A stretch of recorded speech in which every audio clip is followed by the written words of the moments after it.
What kind of cut you think? I mean, usually I just try to do like a low taper. Low taper? I usually like a little natural. That's why I love your cuts. I feel like I Gotcha. love that natural feel for your shit. Nice. Gotcha. So you don't like enhancements? Not really. Gotcha. Not really. What do you want to do at the top? Trim it a little bit? Yeah, I was thinking maybe just trim it a little bit. I usually just kind of push it back. You just push it line back. it Gotcha. up. And you kind of like that squarish shape? Yeah, I mean, I kind of like, I got a cut probably like a couple weeks ago, and then, you know, you did square it up a little bit. But I mean, I don't mind, just as long as it's a little, not too poofy on the side. Gotcha. You know, comes out, whatever you think would look good.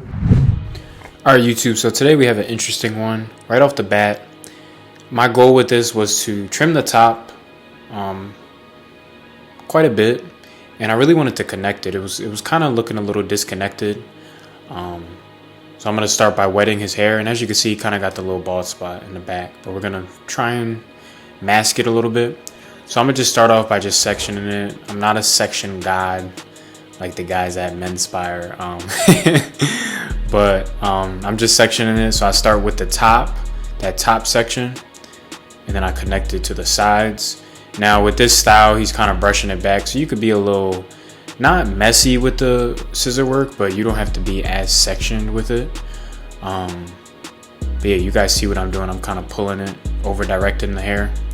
I actually just ordered 2 new pairs of shears. These ones, I don't like these for shear work. They're a little too big for me. I like them for actually like shaping like an afro. So I got like a pair of 5-inch ones, and they're gonna be perfect. I think these are 7 or 6.5. They're big, but. So I'm just cross-checking my work right now. And now we're just gonna set in our initial style by just brushing it back. He has like a wavy texture, so it's not straight, but it's not necessarily curly. And since I trimmed it, it's not gonna be as wavy. It's gonna be a little bit more straighter, but it's still gonna be wavy.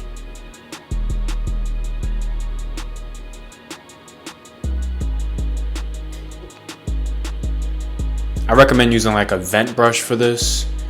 I'm using like a roller one just to kind of add more volume. So I'm not really worrying about connecting the bulk yet. I'm gonna start with the taper in the back. And the bald spot was in, it's not even a bald, it's just a lighter spot. It's in an awkward spot, so we're just gonna keep the taper below it. I'm not gonna try and cover it up because I mean, it's pretty high up. I think the haircut would look awkward with me taking that taper all the way up. So you guys saw how you don't want to pressure your clients to like get enhancements. Only the ones who you really think will need it. His style, like any type of scissor work style, I don't think really looks good with enhancements. Especially if it's like a brush back, a comb, maybe a comb over. That's the only exception. But he gets a lineup in the front. I told him he needs to grow that out ASAP. That's the one thing that was kind of holding this cut back, was the lineup in the front. I don't think it looked good, but I told him in the beginning, like, I don't think you should have a lineup in the front, but he's gonna commit to it. He's gonna buzz it soon. This is a first time client. So right now I'm just connecting that bulk, clip over comb, really nice and simple, and finishing the taper in the back.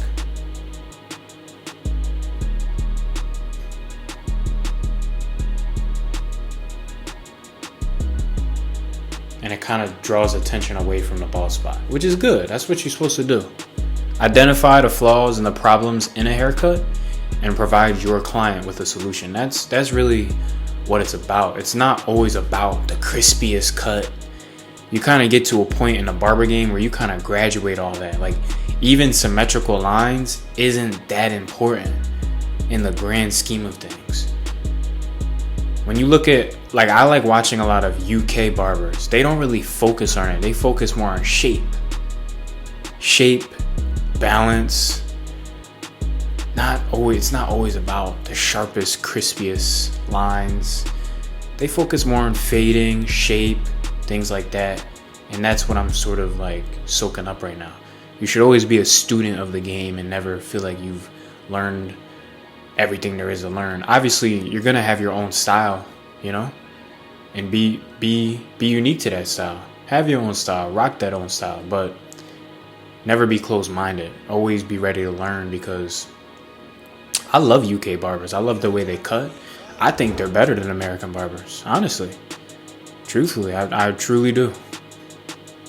So on this side, you guys notice that bulk up top. I'm worrying about the taper right now. Get that nice and crispy. And even this client said it. He doesn't like his cuts so crispy. Some people just don't want that. Like, they don't want it super crispy. It's just, they don't want it. I'm gonna start with some scissor over comb just to connect that area. This is kind of where his hair naturally parts. So you don't want to disturb that, but we're just gonna connect it. And I'm gonna fade in his beard real quick. So same thing for this side. He kind of had like an awkward split area. I'm taking the hair around his ear down. I think it looked better shorter.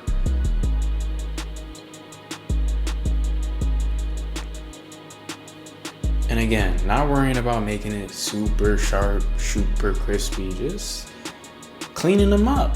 That's it, because the haircut was in the shear work. That was where the real work needed to be done, the shape.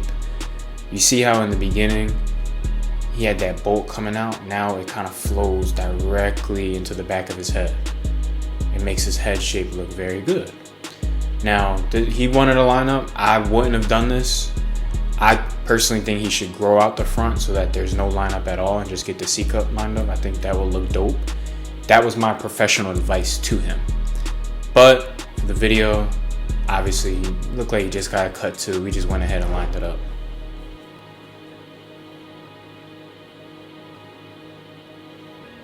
And you really become advanced in barbering once you get past that whole crispy lineup phase and taper. Like, you just get past that. It's about shape.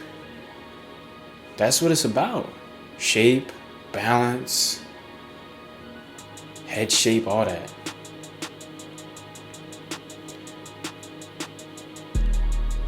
Shout out Easy Blade. I'm using my Easy Blade razor. His skin got a little irritated. I didn't cut him at all, but his skin got a little irritated. That's one thing I probably would have did differently. Probably would have used some shave gel on his cheek. You're gonna see at the end his cheek gets kind of red. It's just from irritation from the razor. I didn't cut him or nothing. It's just irritation. And then plus when I added alcohol, kind of cleanses it, closes up the pores. So I'm gonna shape up his mustache, but still keeping it thick. And just trimming up his beard at the bottom. I'm gonna finish off with some scissor over comb, and then I believe I switched to like some clip over comb. I'm gonna add some Tomb 45 clay to set it in place. And look at that shape though. I love how this cut came out. You see how he had a lot of bulk and it was disconnected? This is how my client's leaving. Look at that. Clean. If you like this cut, drop a like, leave a comment. It's your boy 4. Let's check out what he has to say about this. I love the cut, man. I think he's getting the client for life. Love the natural look, man. Yeah, you don't really like it like too. Yeah, like sometimes barbers make it too crispy, but it's super natural, super clean. The attention to detail is awesome, man. Appreciate it. Yeah, I like to tell people, like, not everyone wants it super crispy. Like,